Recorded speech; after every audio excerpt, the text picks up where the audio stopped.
শেখ হাসিনা পালিয়ে গেছে, শেখ হাসিনা নাই, শেখ হাসিনা চলে গেছে, শেখ হাসিনা পালায় না। আমি জানি আওয়ামী লীগের পরিবারেরও অনেকে নেমেছে।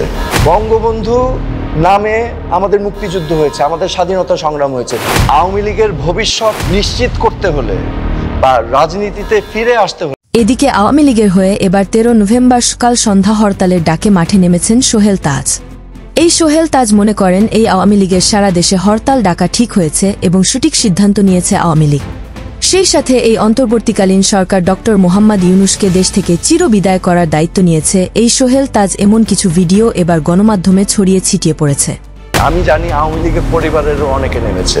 বঙ্গবন্ধু নামে আমাদের মুক্তিযুদ্ধ হয়েছে, আমাদের স্বাধীনতা সংগ্রাম হয়েছে। আওয়ামী লীগের ভবিষ্যৎ নিশ্চিত করতে হলে বা রাজনীতিতে ফিরে আসতে হলে। এই আওয়ামী লীগের বাংলাদেশ অবরোধের ঘোষণা আসার পরেই দেশের সাধারণ জনগণ মনে করেন একদিন এই অবরোধ আর নয়, ঠিক ইউনূসকে চিরবিদায় দিয়ে আবারও দেশে মাটিতে ফিরবে ক্ষমতাচ্যুত শেখ হাসিনা। এমনটি মনে করেন দেশের হাজারো আওয়ামী লীগের কর্মী ও আওয়ামী লীগের সমর্থকরা। আওয়ামী লীগ যা শুরু করেছে তারা জীবনের বিনিময়ে হলেও এই অন্তর্বর্তীকালীন সরকার ডক্টর মোহাম্মদ ইউনূসকে দেশ থেকে তাড়িয়ে আবারও সেই মহামূল্যবান চেয়ারের বসার জন্য পরিকল্পনা চলছে ভিতরে ভিতরে। যা নিষিদ্ধ সংগঠন ছাত্রলীগের সাবেক সভাপতির একটি লাইভে এইসব কথা স্পষ্ট তুলে ধরা হয়েছে।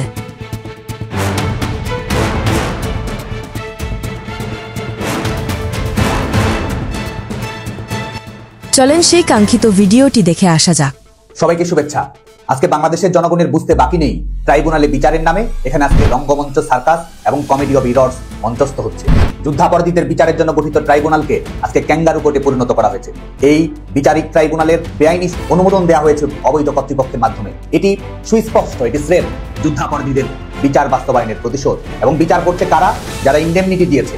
যুদ্ধাপরাধীদের পক্ষের আইনজীবীদের প্রত্যক্ষ নির্দেশনায় আজকে এখানে নাটক মঞ্চস্থ হচ্ছে। আমার কাছে মনে হয় এই বিচারকদের আসলে ট্রাইব্যুনালে যাওয়ারই প্রয়োজন নেই। এরা বরং পারলে যমুনায় আইন মন্ত্রণালয় কিংবা বিএনপি জামায়াত এনসিপির পার্টি অফিসে বসেই বিচার কার্য পরিচালনা করতে পারবে।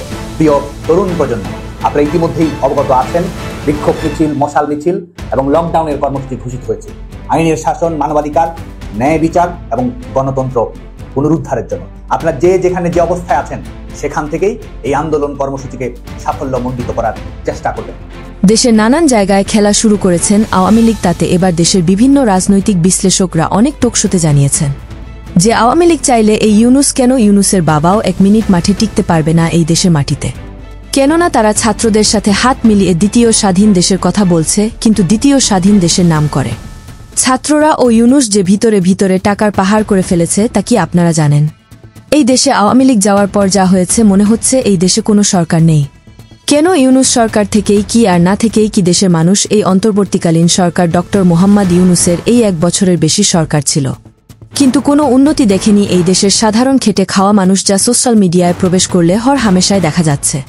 আওয়ামী লীগের একটা সমর্থক গোষ্ঠী আছে, আওয়ামী লীগকে জয়লাভ করাবে তারাই, যারা পদ পদবিশন চায় না, তারা আওয়ামী লীগকে মন থেকে ভালোবাসে। এক শাকের বেটির জন্য হাজারো বাপের বেটি নিরাপদ ছিলাম, এখন আমরা নিরাপদ নাই।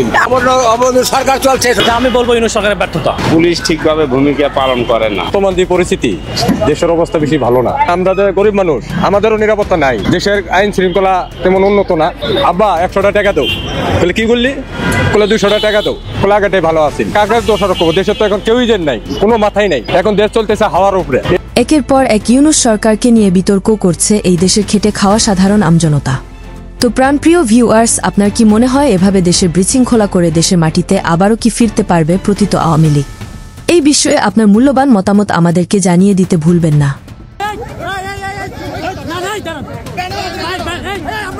এনসিপি তো একটা ফালতু হয়ে গেছে বর্তমানে। এনসিপি আসলে নাসির পাটোয়ারি কখন বিএনপির হয়ে কথা বলে, কখন জামাতের হয়ে কথা বলে, এই সাঁতার কোনো স্টেশনে না। এখন মানুষের কথার মধ্যে পড়ে না।